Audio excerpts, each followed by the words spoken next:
strategy. It provides a short-term support, but ultimately, I think you're going to see much more risk that's been housed in the banking system, and that trend will continue here in the U.S. But I think, much more significantly in Europe, will get distributed into the wholesale markets. The one point, interestingly, that that Josh made, and again, I think you see it even some of the inventory numbers that you touched on, is the financial institutions are much larger, but I think if you think about the roles that the brokers used to play, and I think it's led to increased volatility in the markets, is that when you would have points where volatility would pick up, the dealers would used to take the other side of that, and now what's happened is the buy side is much larger than the sell side. So if anything, you really don't have that counter.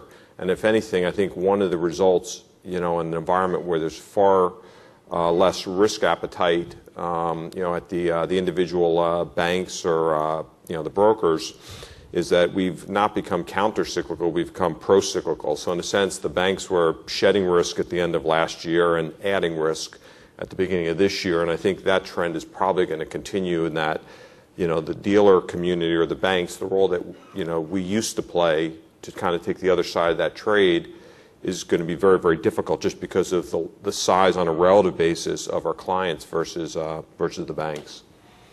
Yeah, and I guess, Carey and Tom, you're the two who really represent the broker-dealers and the banks here today. I mean, I'll get some of the views from some of the folks who worked in policymaking in a minute, but I guess in hindsight, does effectively eliminating the distinction between banks and brokers, does that look like a good idea?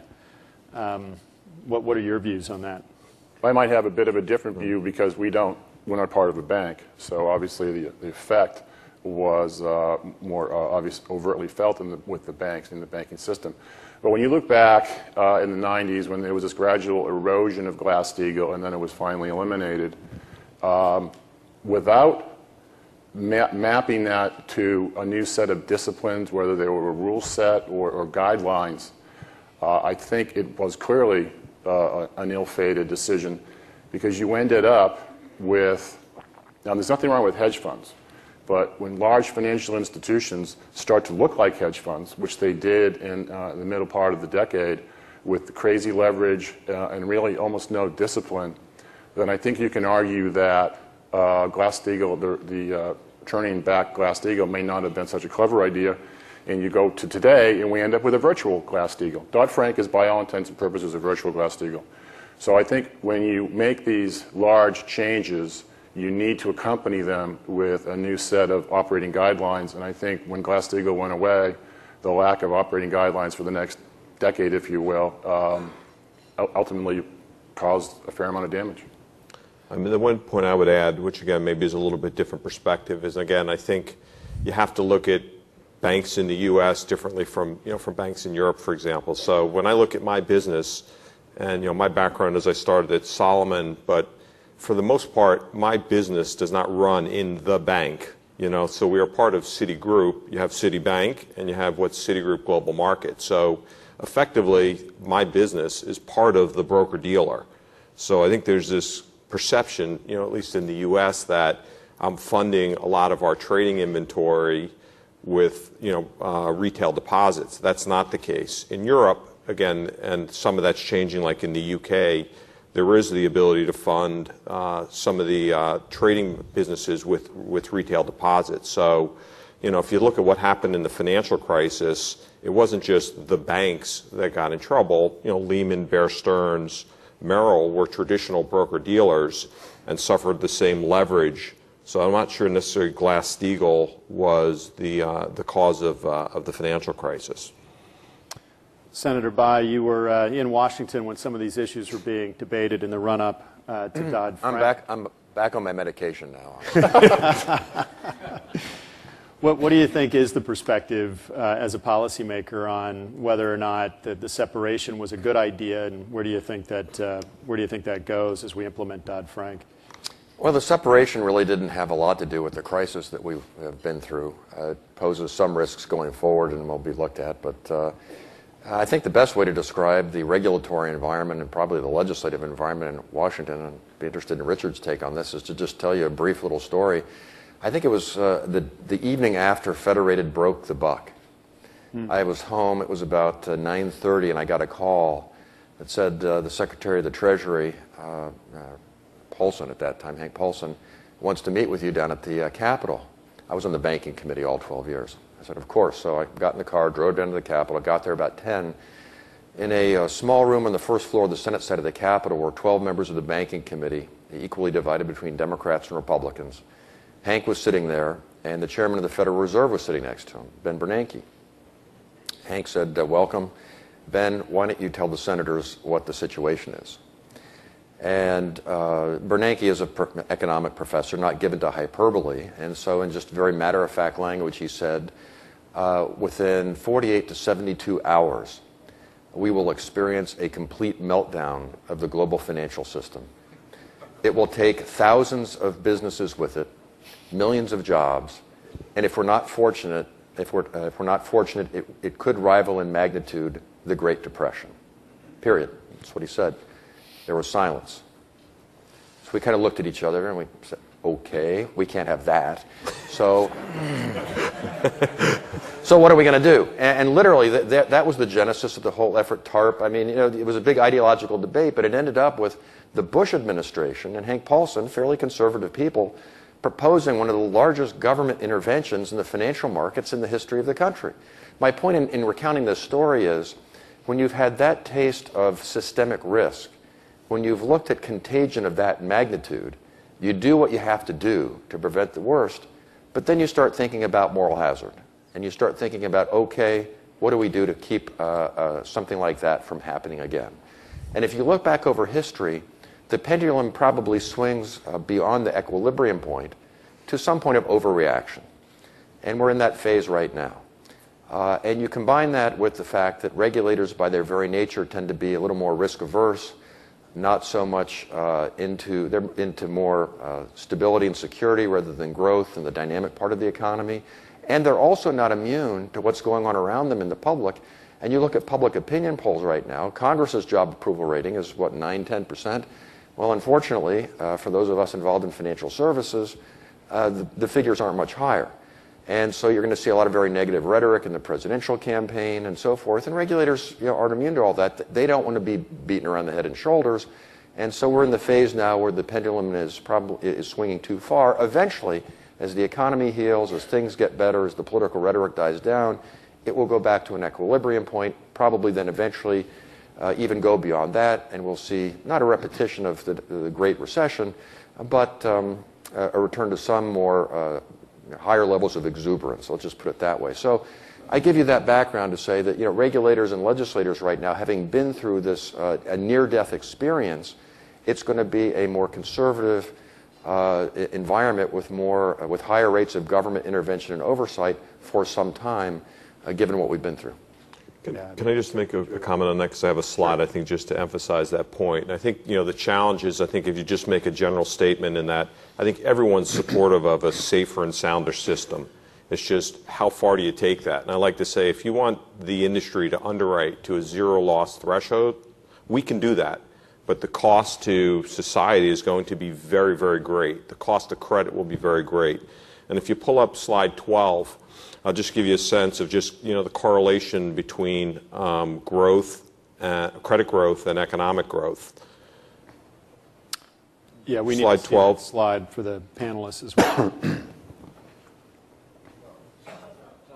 Is it? Not here. Okay. So the slide on the left-hand side, you can see growth in credit and GDP growth, and there's a very, very strong correlation between the two. And if you think about what's happening, and on the right shows even further dependence, where on the right you're showing real credit growth and real GDP growth, and the red bars show that there's even a greater dependence today on our driver of economic growth by credit growth. But if you think about what Tim showed as far as what's happening with Basel III, you know, you think about what's happening in Dodd-Frank from a reg reform perspective. If you think ultimately about austerity that's going to be, whether it's imposed by markets or it's imposed, by the electorate. The country's going to have to reduce government spending, and I could show you, and then I put it in the pack. There's also a similar chart that shows the impact of austerity on economic growth. You're just squeezing the balloon more and more. So I think that's going to be, or should be, the real debate is, where do you draw that line? It's okay in my mind for banks or institutions to lose money in an economic cycle. They just can't lose so much that you threaten either the solvency of that institution, or they're so systemically important that you threaten the financial system. And I think that's ultimately where the debate needs to migrate from, rather than this binary, or the anger towards the financial system. We need the financial system to continue to generate growth, credit growth, because of the strong correlation with economic growth. Can I just a couple things? I agree entirely. It is a trade-off, and it's a balance between stability and growth. It's kind of ironic that at a time when we should be emphasizing growth, the political and psychological forces are emphasizing stability. So it's a little counterproductive that way. But the 2 points I wanted to mention, at the time of the TARP vote, my phone calls, letters, all those sorts of things, were running 15,000 to 1 against the bill. I mean, it was incredibly unpopular. People were saying, let them go. They got into this problem. No one's bailing me out. Why should we bail them out? So forth and so on. But we did what had to be done. We couldn't let the system go down, although the House did defeat the bill the first time. This is interesting. They had juxtaposed. We're sitting in the Senate watching the House vote come in, and they're starting to vote no. The S&P, I guess the Dow dropped 700 points in an hour and a half. Yeah. Well, then even the House concluded, well, we can't have that, right, Richard? So we had the House came back and passed the bill. My point is, when your calls and letters are running 15,000 to 1 against something, you're going to be a little more, conservative in your approach going forward. I'm glad I called to support it. Thank you. Yeah. Well, so there was one. Every call counted. But on the other hand, all my CEOs were calling saying, look, my business is going. I had the president of one of my universities calling saying 1/3 of my student body is not going to be able to come back. The student loan market had disappeared. People couldn't get loans to buy automobiles. It had to be done. My point is that if you're projecting going forward, anytime legislators have been through an experience like that and have had to take very unpopular but necessary decisions, they're going to be a little bit more in the, hey, whatever it takes to avoid a repetition of that frame of mind, which means it's going to be a little more in the stability than the growth side of things, even though we need to be emphasizing growth right now. The final point I'd make is if you're a regulator sitting there in Washington, the last thing you want to do is be called before a panel of people like Richard or me saying, how could you possibly have let this happen? The last thing you want to do is see your name mentioned on the front page of the Washington Post, because there are rarely headlines that say, decisions in the Fed going well, or the FDIC is doing a great job. It's instead, it's a very asymmetric situation from a psychological standpoint. If you're the regulator, you get all the attention for the mistakes that happen, not much credit for the good things, and so what happens? You become very risk averse. And you combine those two things together, and it's likely to be, unfortunately, a little more constricted environment going forward, at least in the near term. Well, that's clearly how we've ended up where we are in terms of the regulation. I guess I want to take it back to the audience at this point and put up our next audience question. So we can do that. So you've heard a little bit from our panelists on what they think are some of the biggest changes in the business of Wall Street in the last 25 years. And we want to get your views on this. The first choice is the elimination of the separation between banks and securities firms in the U.S. The second is the tendency for banks to act as principals, which we haven't talked that much about, but in their trading and investment activities, not just as market makers, lenders, and advisors. Choice C is the increased size and concentration of assets in the largest banks. Josh made a reference to the size of the banks. D, the increased reliance of banks on wholesale funding instead of deposits. And E is kind of something else. So please go ahead and choose your answer on that. And let's see the results. Interesting. So it looks like the winner is the tendency for banks to act as principals in their trading and investment activities and not just as market makers, lenders, and advisors. So that is, there's clearly a change that's happening in what banks are prepared to do. And I want to speak a little bit more about what that means, turn our discussion to what that means for the availability of financing which has always been one of the basic functions of banks, but also one in which alternative capital providers are increasingly active. So to kick off this part, I'm going to turn the first question to Bennett, which is that pre the